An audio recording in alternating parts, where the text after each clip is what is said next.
It's our buddy Jeremy Rosenthal back on. Welcome back, Jeremy. How's it going, James? Well, not too good.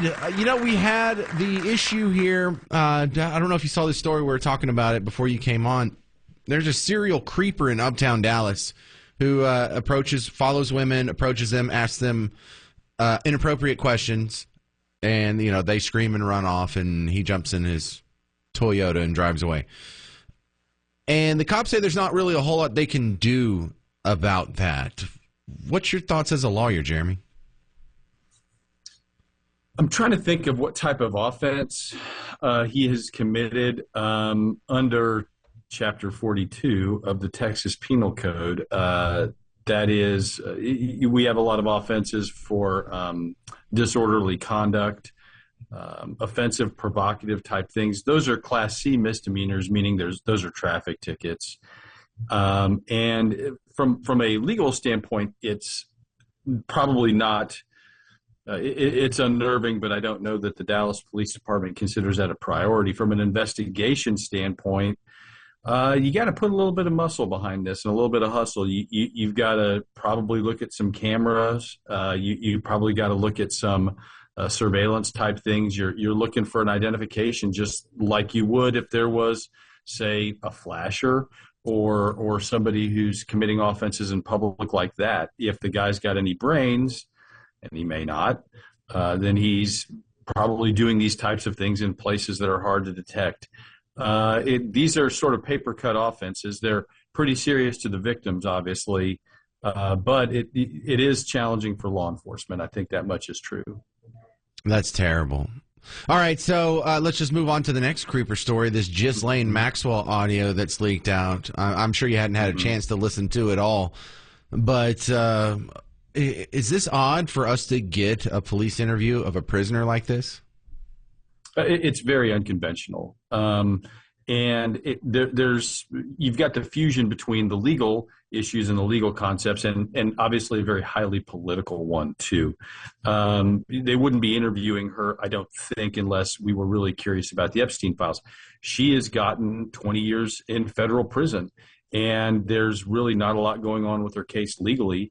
But the president, Pam Bondi, they promised the releasing of the Epstein files initially back in January, February. Last month, they slammed on the brakes. They're under a lot of pressure to try to get some information out there.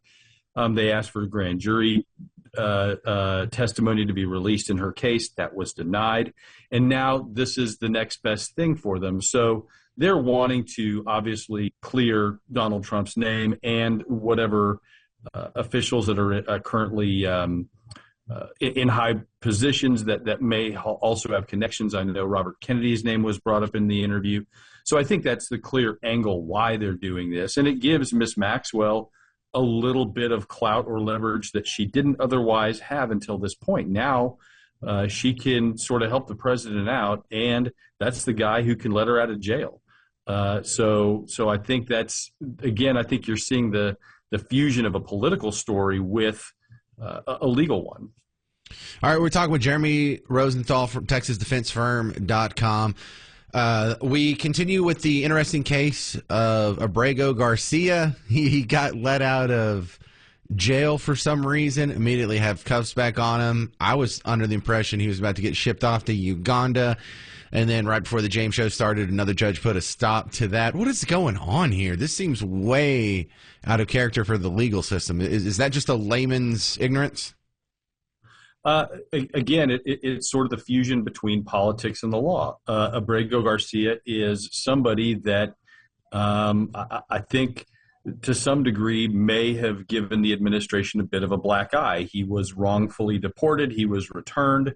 Now he's facing federal charges, which I don't know how I don't know whether those are really I don't know how serious they are, and I don't know what the evidence is against him.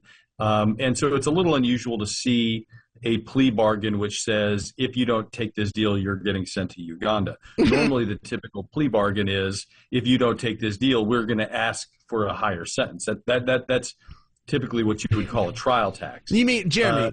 Wait, how many? Yeah. How many plea deals have you been a part of in your legal career? I don't plead guilty to. My clients never plead guilty. But yes, in all seriousness, James, probably 2,000, probably more than that, counting the time I was a prosecutor, maybe up to 3,000. And how many of them included Uganda? Still waiting on that one. Still waiting on that one. It's exactly 0.0. Is that where we're at? Some of them have involved, now if you go back to Arkansas or if you go back to Oklahoma, and that can be like Uganda, I suppose. I mean, there's parts of both that are kind of like that. Hey, easy. People from Oklahoma are listening right now. All right, Jeremy Rosenthal, thank you very much for your insight. How do they find you online? TexasDefenseFirm.com. Yeah, I knew that. I just wanted to make you say it. Thank you very much, sir. Appreciate your legal expertise there. Keep an eye on this Abrego Garcia thing, because, I mean, I don't even know where Uganda came from. Did they just spin the globe and chuck a dart and be like, that's where you're going, buddy?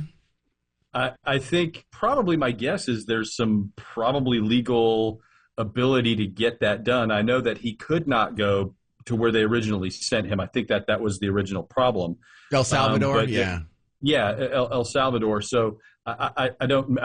I'd have to look into it, but maybe there's some clearance or there's some ability to send him to Uganda where he has less chance to sort of fight that type of action. That just feels random. It feels like Donald Trump watched Lion King last night, and he's like, "We'll send him to Uganda." If we can't do El Salvador or Mexico or something like that, let's send him over there. We'll just pay him a huge amount of money. Uganda will be like, "Sure, whatever, we'll take him." I don't know. Just it's too random. It's not one of your more intuitive places to send people, and yeah.